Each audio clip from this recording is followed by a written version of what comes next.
2 ఉల్లిపాయలు వేసానండి. ఉల్లిపాయలు ఎక్కువ వేసుకుంటే తీయగా ఉంటుందండి, తక్కువగానే వేస్తాను. ఇది పావు కేజీ పప్పు ఉందండి, రొయ్యల పప్పు. దీన్ని ఇప్పుడు నిమ్మకాయతో శుభ్రం చేసుకోండి.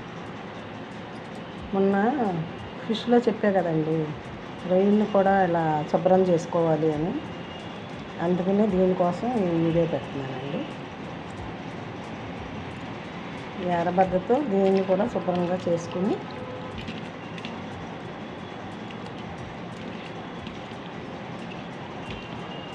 ఇలా కలిపి వండిచ్చేసి 1 నిమిషం అయిన తర్వాత కడిగి శుభ్రం చేసుకుని నేను కూర రెడీ చేసుకుంటున్నానండి.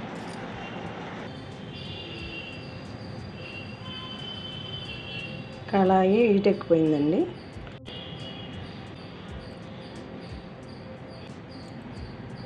మూడు గిన్నెలు పోసుకున్నానండి. ఎందుకని అది పావు కేజీ పప్పు అండి, దానికి 3 గిన్నెలు ఆయిల్ వేసాను. ఆయిల్ వేసిన తర్వాత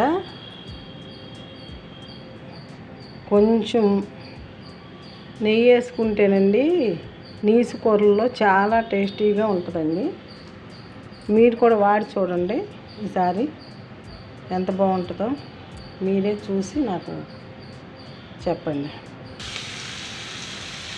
ఉల్లిపాయలు వేసానండి. 2 ఉల్లిపాయలు కట్ చేసుకున్నాను అన్నాను కదా, వేసి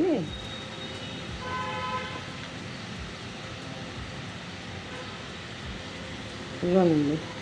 దీంతో 2 స్పూన్లు వేసుకుంటే చాలండి. మళ్ళీ కావాలంటే చూసేసుకోవచ్చు. ఇది బాగా వేగాలండి. ఇంకా కాస్త వేగిన తర్వాత అప్పుడు రొయ్యలు వేసుకోవాలండి.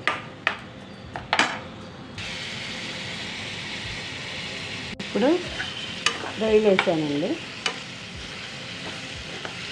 ఇందులో ఏంటో మీకు చెప్పనండి, 3 చిన్న ఇసుక దొందలు ఉన్నాయి. అవి ఇప్పు నుండి వేస్తే ఇదైపోతాయి కదండి. ఊరికే నూనెలో వేపేసి ఈ 3 పక్కకు తీసుకుని పెట్టుకున్నాం. మరి ఈ 2 కోసం ఏం చేయనని ఇందులో వేసేసాను. ఇది వేపేసుకుని పక్కకు పెట్టుకున్నాం అనుకోండి, తర్వాత దింపే ముందు ఇందులో అల్లం వెల్లుల్లిపాయ కూడా పేస్ట్ కూడా వేయట్లేదండి.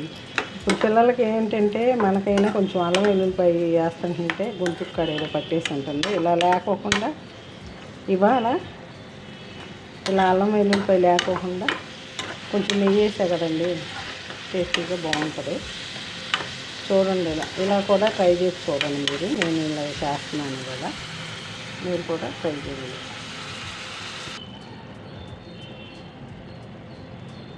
సిమ్ మీద పెట్టుకుంటే అసలు వీటిల్లో వాటర్ పొయ్యి అవసరం లేదండి. రొయ్యలో కానీ ఫిష్లో కానీ మనం వండే విధానంగా వండితే పొయ్యి అవసరం లేదు. చూడండి ఇలా వచ్చింది. సిమ్ మీద పెట్టి మగ్గ పెట్టాను. చూసారా, నూనె ఆయిల్ కూడా తేలింది. 1 నిమిషం కొంచెం పెద్దగా పెట్టేసుకున్న తర్వాత స్టవ్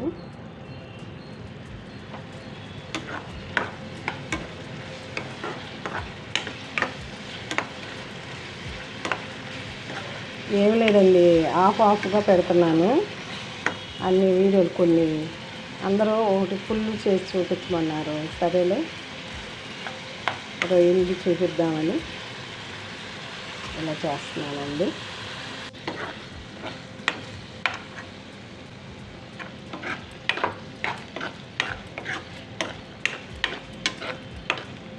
ఒక స్పూన్ వేసానండి, కావాలంటే కొంచెం వేసుకోవచ్చు. చూసారండి, చక్కగా ఇగురులాగా అయిపోతుంది. మళ్ళీ సిమ్లో పెట్టి అట్టు పెడితే కావాలంటే కొంచెం పోసుకోవచ్చండి. ఇగురుగా కావాలంటే అలా వాటర్ పోసుకోవచ్చు, 1/2 గ్లాసులు 1/2 గ్లాసులు. లేదంటే ఇలాగే కొంచెం వేసేసేసి వేపుడులాగా అయిపోతుంది.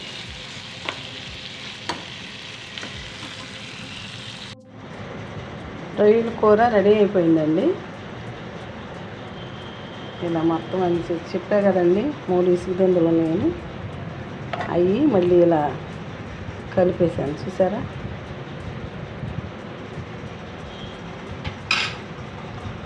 ఇవన్నీ రెడీ చేసి ఆ గిన్నెలో పెడతాను.